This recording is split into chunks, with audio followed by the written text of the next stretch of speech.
Hi there, it's Roisin Curé. You're very welcome to my channel. You've been watching my channel for a while now, and I think it's time you got to know me a bit better. Today I'm going to talk to you a little bit about, I suppose, what I do, as if you don't already know. If you're a fan of my channel, you've been watching it for a while, maybe even a couple of years since I started getting into it properly back in, I think it was early 23. So I gave a talk in June to a place called Crew Digital. It's a kind of like a hub where people who are working in tech get together. And I've attended a few talks there over the last couple of years, and I thought, you know what, it's time for me to say my little piece and to tell the people what I do. And there was a reason why I wanted to tell people what I do. It is because you guys might know that I teach online, and I have done since 2020, in May 2020, just after the start of the pandemic. Well, actually, I started in March, like literally the week that the pandemic went down, but that was to the children that I had been teaching in my local community centre, and one thing led to another. My husband suggested teaching my followers online, and I was like, there's no way I can do that. But I did it, thanks to the encouragement of Marcel, my husband. And well, the rest is history. I never looked back. And today I teach a community from all over the world through my sketch club. And do you know what? Even when times are hard, at the moment I'm going through a really sad time because my father isn't well, and he's just gone into long-term care, and it really is hard. It's just hard. It's hard to have that in your life, as I know loads of you know what that feels like. But even when times are hard and I click that start button for class, I just feel, oh, it's so good to be with my friends, my students, my community. It's such a positive space. And over the years, I've been thinking, I can't be the only one who is good at this, who would be good at this, who would have a knack for this. And that made me think a little bit more. And I thought, well, here I am, it's 2025, and I am making a living from teaching online. And if people were to know my backstory and how difficult it was for me to try and make any money at all over the years in my chosen field, it wasn't even my chosen field. It's the only field I'm any good at. I was completely unemployable and remain so in any field other than sketching. But because of technology, because of social media, it all fell into place for me. And the more I thought about it, the more I thought, you know what, there must be so many people, and I'm going to say particularly women who are moms, who are stuck at home looking after little people, who are stuck at home looking after maybe old people or middle-sized people, any people. You know, that's a thing that us women find ourselves doing an awful lot. Obviously, a lot of men do too, but it's particularly a task that falls to the women in society. And I thought about them and I thought, you know what, they can do this too. All you need is, and then I thought about the very small amount of things you need. And I thought I could spread this. I could spread the word. I could tell other people who were in my position not so long ago. I could tell them about how they too can access this. They too can make a living out of sharing the knowledge that they have and building a community. So I went to Crew Digital back in June, and I spoke about how I got here. I had a slideshow, and it was a really, really hot, sunny day. And I don't know if that was the reason I only had a small number of people at the talk. Maybe it was the month. I don't know. It's probably the hot day, because if I wasn't giving the talk, you can be sure I would have been in the sea somewhere. We have few enough hot days in Ireland, and we grab them by the scruff of their neck when we do have a hot day, and we tend to jump into the sea, especially in June when we're, you know, still so giddy with the excitement of a hot day. But of the people who were there, it was very gratifying. It was very rewarding to see how they responded to me and to what I had to say, and how so many of them came up to me afterwards and said, you are where you were where I am now, or you are where I wish to be, this kind of thing. People who felt that I was talking to them personally, who felt I was telling their story. And at the time I thought, you know what, one day I'll put this on YouTube.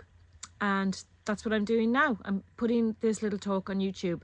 So I hope that you can take something from this about how you too can turn your talents, whether it's as a crochet artist, whether it's as a scrapbooker, whether it's, I don't know, orchid grower. It doesn't matter. The point is, if you have a strong broadband connection that's reliable, if you really love to share what you do, if you're passionate about it, if you have an outgoing personality that you love to be on, stage, camera.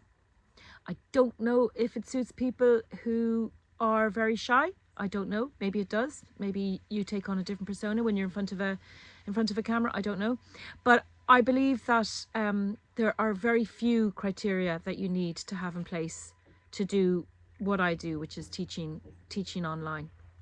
So let's jump into the talk I gave back in June and see if you can identify with some of the things I have to say, and see if maybe it'll spark an idea for something that you would like to do too.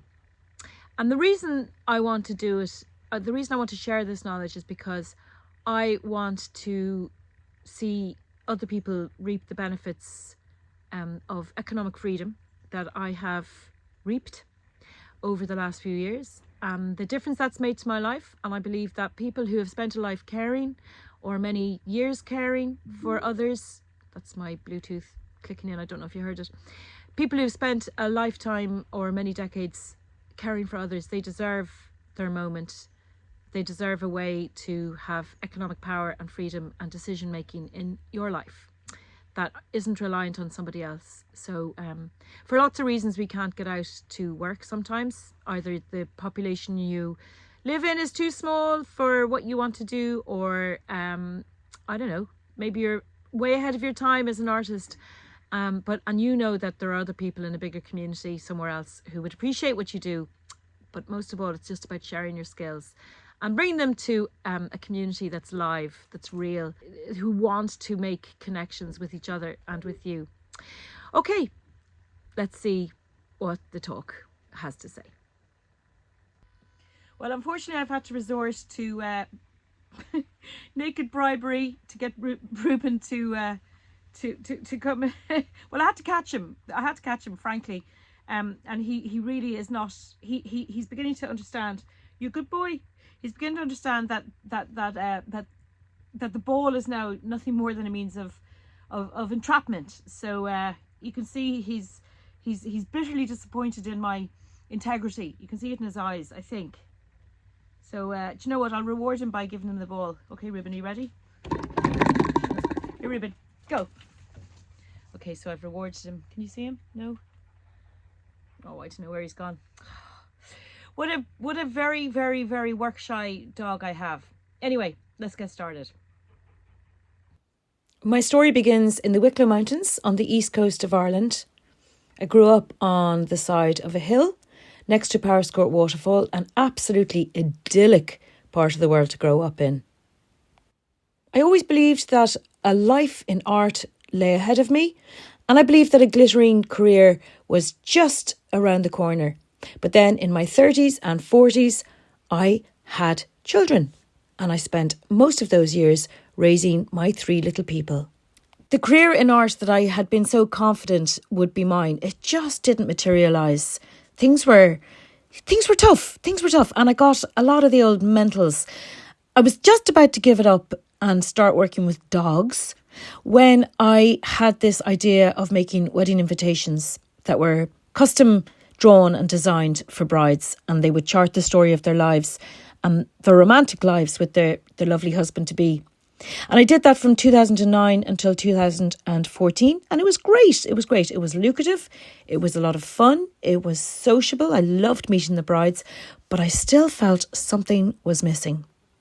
My husband Marcel is half Mauritian, and he had long held an ambition to go and live in Mauritius.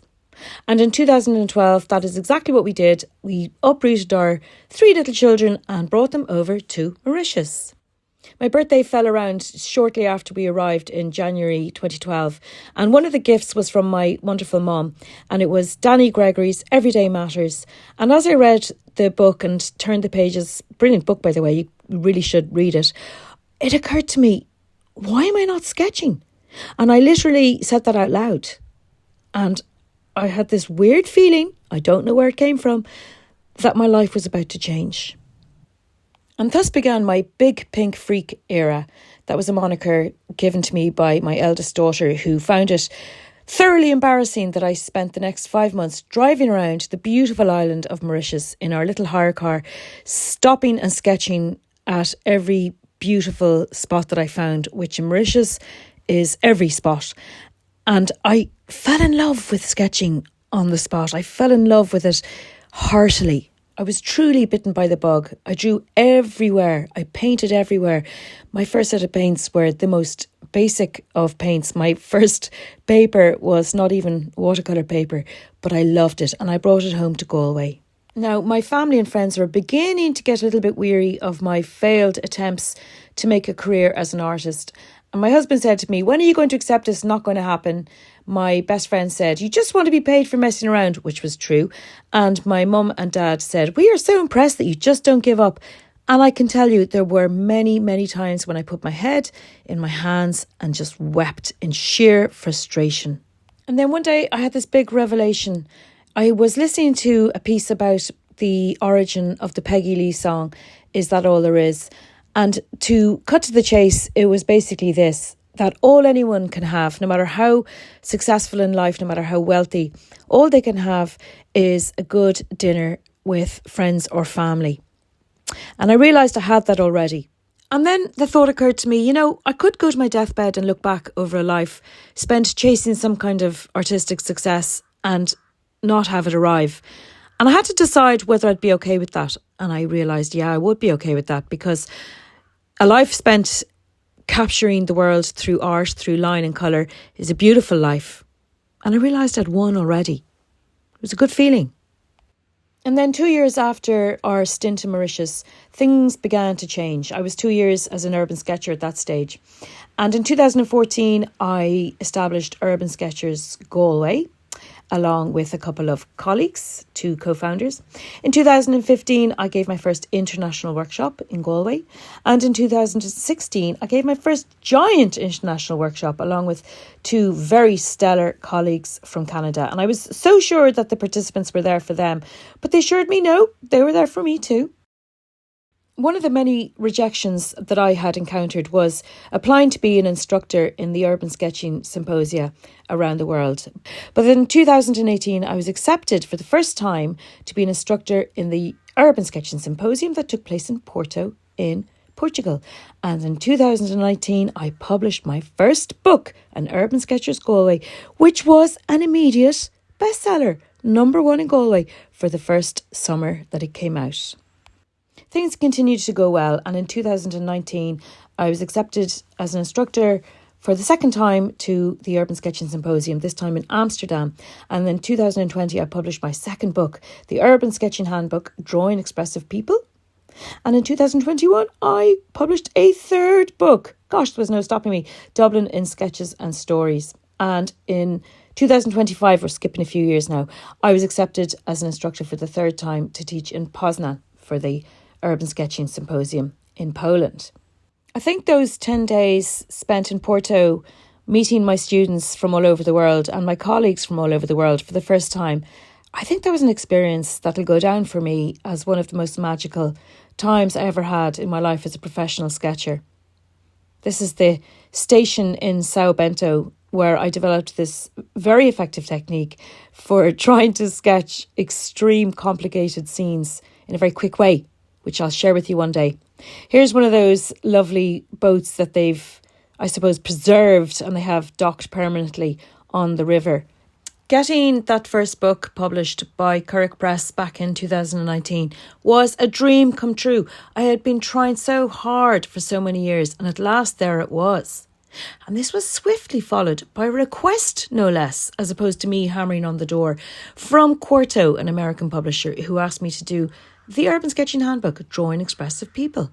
And finally, in 2021, I did Dublin in Sketches and Stories that involved sitting on the streets of Dublin for well over a year while I drew what was in front of me. Big task, but I'm proud of that book. Here is a little schematic of my European tour, 2017 to 2025. We have Kent, we have the Algarve, we have Porto, we have Haarlem in the Netherlands, we've got Amsterdam, Santiago de Compostela a couple of times, Bern in Switzerland, Clermont-Ferrand in the middle of France, Dublin of course. We have Kinvara in Galway a few times, we have Barcelona, we have Greece, we have Poznan in Poland, we have Wicklow, and we have Galway, Dublin and Waterford many times over the years. It's been a whirl. Why am I telling you all this? Well, I suppose what I'm trying to do is illustrate how fortunate I feel I've been over the years and how with a little bit of hard work and persistence, it all paid off. And I'm not done yet. You've just seen the cathedral in Santiago de Compostela, and here's a little fountain that I did a workshop on. What else? One of my most special memories comes from the time that I sketched the Camino de Santiago for the Galician Tourist Board, and I went there with two fabulous colleagues. It was wonderful. This was a really hot day on a beach in Galicia that I just loved. Another place I spent some time in as part of my European tour is Clermont-Ferrand, right in the heart of France. A little side street in the old part of the city, very medieval, and you kept expecting D'Artagnan and the Three Musketeers to burst out of a doorway somewhere. Now, that was a misty November day, but this one was a hot, sunny June afternoon during a workshop in which I was teaching how to do people in strong sunlight. That was enjoyable. So it's evening now. The light has changed. It started to rain. I'm sitting under my little canopy. You can hear the pitter-patter of rain above my head, maybe. And I'm looking at the video that I've made so far, and I'm wondering what have all those nice European sketches got to do with what I really wanted to talk to you about, which was how to bring your skills and your talent to people all over the world, people everywhere. And I guess one thing that I'd really like to say is that even though it's been wonderful to travel all over the place and to, I guess, have a very rich experience of traveling, what really counts is the connection that you make with the students. And when you teach live online, you are able to really make a connection with your fellow sketchers and art lovers, or whatever it is, your fellow crochet addicts, your fellow knitting fanatics, your fellow pigeon fanciers, I don't know. But creating a community is what it's all about. That closeness is what makes me want to bring the lessons to my community every week, to my friends, to my students. That is where it counts, and it's what I'm proud of. I'm proud of the camaraderie and the positivity that we share amongst each other and amongst ourselves, more than anything I've done that kind of looks good. You know, like publishing books has been amazing. It's what I wanted so much for so long. And yeah, sure, it brings you an income as well, which is brilliant. But at the end of the day, it's making those human connections that for me is the most important thing of all. And you can do it. It doesn't take that much in the way of infrastructure. All I have is, well, I have a private room. That's my studio. So you need a room that you're not going to be interrupted in. That's obviously paramount. I can remember back in the day when I didn't have such a room, it was Stephen King who said that you need a door to write, and I remember thinking, I haven't got a door, and I didn't at the time. I had nowhere that I could shut out the children, but times have changed and they've gone now, so I do have a room with a door. I have a very reliable broadband system, so I have Wi-Fi that isn't going to let me down for the most part. I have two fancy studio lights that I got, you know, online. Anybody can get them. They weren't that expensive. I have a integrated tech system, so my iPhone and my MacBook Air are all I need to do the seamless integrating of my classes. And I have what else do I have? I have a subscription to Zoom, but I could just as easily be some other platform. So, you know, it really doesn't take that much. Oh, I have a commitment to be where I say I'm going to be each week, but that's the same for every job. And what else do you need to teach? You need to can't think of anything else. What else do you need? Oh, I have a fantastic webmaster who keeps my website functioning and who makes all the payment integration work pretty seamlessly. He is amazing. He's worth his weight in gold. And so you need one of those, definitely. You need someone. You could do it yourself, of course, but I can't. I wouldn't know where to start. And I can't think of any other thing right now that you need. Power. Yes, you need power as well as Wi-Fi. But what you need above all is the right approach. You have to have a giving mentality, a sharing mentality. And we all need income. We all need to earn our money to pay the bills. But that's all very well. But you need to really want to be there for your people. So if that sounds like you, then definitely look into it, because you only need to do a few hours a week plus the thinking time, the prep time, and then you've got yourself a job, and more importantly, you've got yourself a rewarding, satisfying job where you get back a lot more than you give. So I guess here ended the lesson, and thank you for watching. And I wish I could, you know, bounce Ruben up and down on my knee, but every time he senses that there's going to be a camera on, he disappears. He's such a little so-and-so. So I hope you've enjoyed that video, and I hope you've got something to take away from it. And remember, follow your bliss, and doors will open for you that you never knew existed. And I know I've misquoted Joseph Campbell, but that is what my mother always said to me when I was trying to find my way. And as in most things, she was right. All right, you guys, I will see you next time. Bye for now.